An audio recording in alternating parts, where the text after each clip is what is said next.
10. There. West Ham United 4, Aston Villa 0. Premier League, 12th of September 2005. When you go into an empty restaurant and they ask you if you're booked, when you say no, they touch, shake their head and survey an empty dining room. Then offer you the worst table. Hate that. Preparations for the wedding had been underway for some time, consuming almost every evening and weekend in some shape or form. Checking out venues, trying on suits, hassling people. I had my concerns. I think it's fair to say that I was making a mistake. On reflection, I think the unmentionable ex felt the same way, but we both felt this was a gamble worth taking if we were to survive. Bit daft in hindsight. If your house is on fire, you don't put it out by hosing it down with petrol. Stuart, the QPR fan, was to be my best man, as I had been for him some years before. And he arranged my stag weekend in London, the plan being for drink, football, curry and friends, although not necessarily in that order. As luck would have it, not only had West Ham been promoted to the Premier League, but we were due to play the opening fixture of the 2005-2006 season at Upton Park against Blackburn Rovers. That would be the focus of the Saturday. I managed to secure tickets in the East Stand for me, my dad, my nephew Mark, Stuart the QPR fan, brother-in-law Andy, and Dr. George Sick, a friend and author of I Think I'll Manage and In My Head Son, both critically acclaimed books on sports psychology. Andy and I took the train from Leeds early on Saturday morning, and Stuart met us on the same train at Peterborough before we dumped our kit at the hotel in Holborn and headed east to the Millers Well pub opposite the East Ham Town Hall. As a season ticket holder in the 90s, it had been a favoured on pre-game. Mark had taken my dad there to meet us. We had a few beers and staggered off down the Barking Road in good spirits, ready to see the first game of a new era, for me and for West Ham. Meanwhile at West Ham, transfer activity in the summer had been limited. I'd been so impressed with the defensive partnership of Elliot Ward and Anton Ferdinand, but clearly Pardew didn't rate Ward and brought in centre-backs Danny Gabardon and James Collins from Cardiff City, and left-back Paul Konchesky from Charlton Athletic.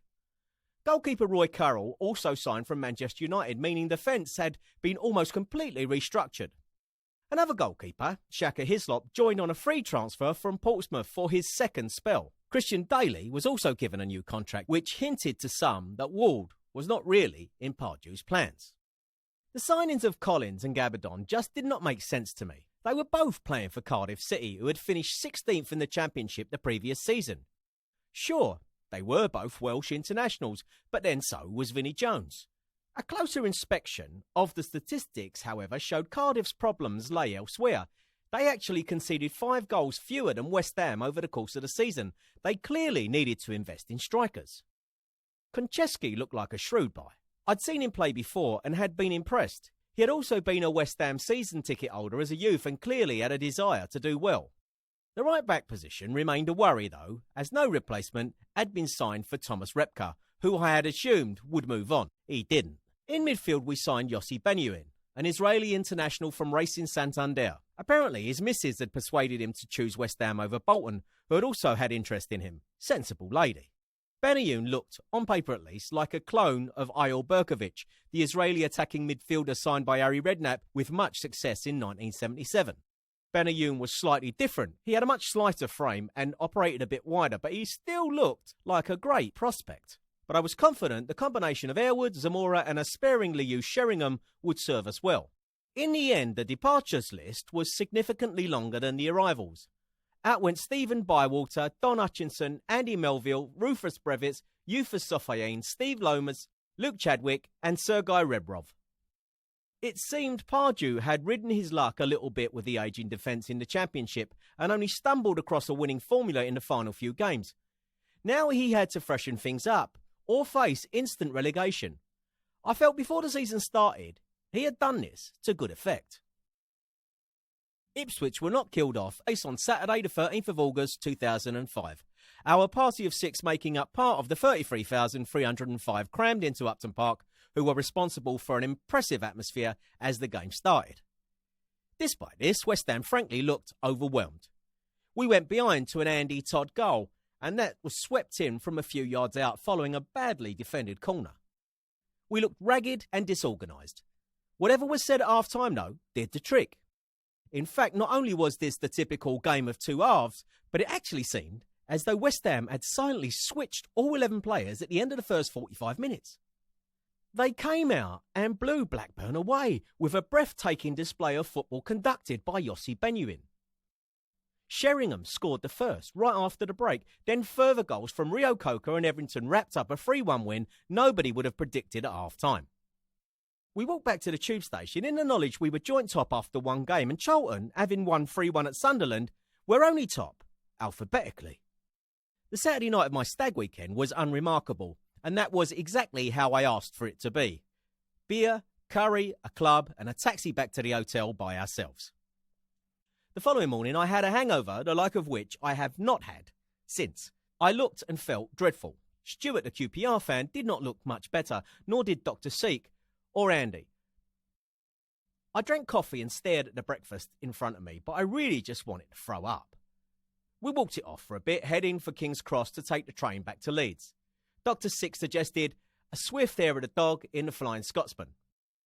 I really didn't fancy it, but everyone else seemed keen. Then I realised what he meant as he asked the barman if the entertainment was still on. My God, what a dump. It really was hair of the dog as a less than enthusiastic stripper did her thing, then waved a pint glass in front of me. It was all I could do not to be sick into it. With that image in my head, we headed back off to Leeds, upgraded to first class and drinking all the coffee GNER could throw at us, before facing the unmentionable ex who was bound to have had a terrible time on her hen weekend.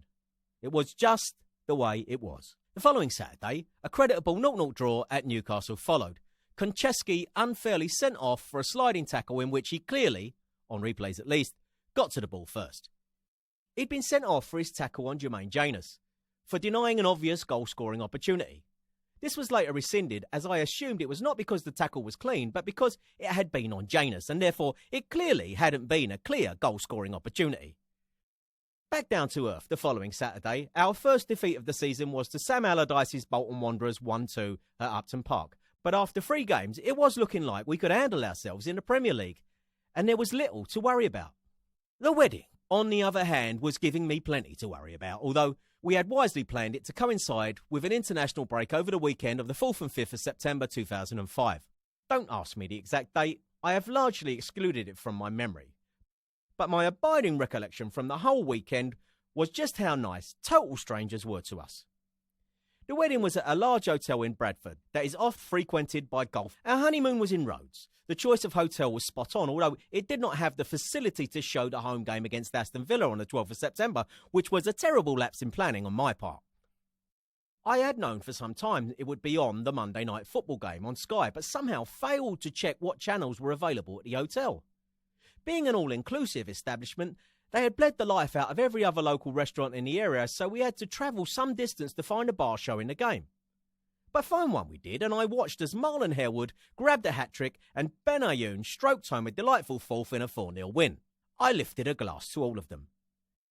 The next day, I developed a barking cough, which I assumed was down to the air conditioner in the hotel room, but a visit to the local quack confirmed it was in fact chronic bronchitis. This was, of course, my fault.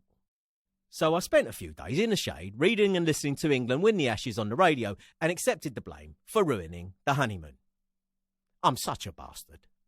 The good form on the pitch continued with a 2-1 win at Craven Cottage, which moved us up to 4th in the table, and we progressed in the League Cup with a 4-2 win over Sheffield Wednesday at Hillsborough. Loan signing Jeremy Aladea was amongst the scorers before disappearing in a puff of mediocrity. Earlier in the year, I had changed my job and now was working in central Leeds.